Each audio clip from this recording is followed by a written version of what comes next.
जड़ चेतन जग जीव जता सकल राम मैं जानी, बंदों सबके पद कमल सदा जोड़ी जुग पानी।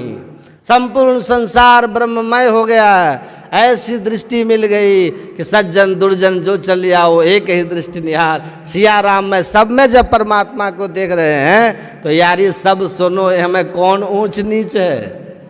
ऊंच नीच का भाव खत्म हो गया।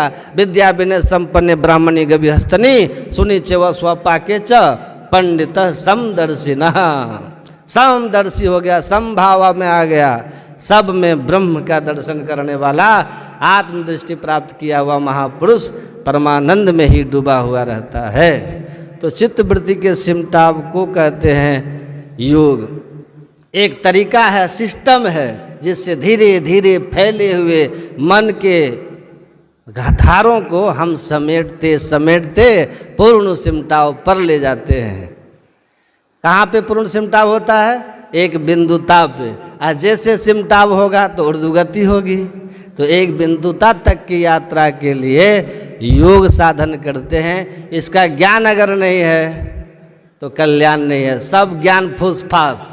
गुरु महाराज कहे असली दीक्षा यही है, असली भजन भेद यही है, एक बिंदुता तक की यात्रा। वरना एक नाम का जप और एक रूप का ध्यान, ये तो प्रारंभिक साधनाएं हैं, ये आप कहीं भी सीख सकते हो, लेकिन इतने से कल्याण नहीं होगा। इससे अंतर जगत की यात्रा प्रारंभ नहीं होगी, इससे आप आवरण का भेदन नहीं कर पाओगे, इससे आप पिंड से ब्रह्मांड की ओर और ब्रह्मांड से निःशब्दम परम पदम तक नहीं जा पाओगे।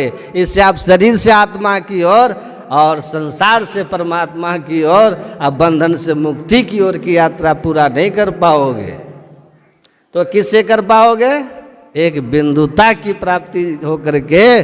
और जब चित्त का पूर्ण सिमटाव हो जाएगा, पूर्ण निरोध हो जाएगा, तब ऊर्ध्वगति होगी। और तब वहाँ से प्रकाश में जाकर के शब्द की साधना करता हुआ सारे आवरण गिरा करके सूरत केंद्र में केंद्रित हो जाएगी। अब कहीं कोई आवरण नहीं, कोई अंधकार प्रकाश शब्द हमारे बीच में नहीं होगा, कोई स्थूल सूक्ष्म कारण महाकारण केवल नहीं होगा। हम प्रभु प्रभु हम एक ही होई, द्वंद्व द्वैत रहे नहीं कोई की अवस्था हो जाएगी।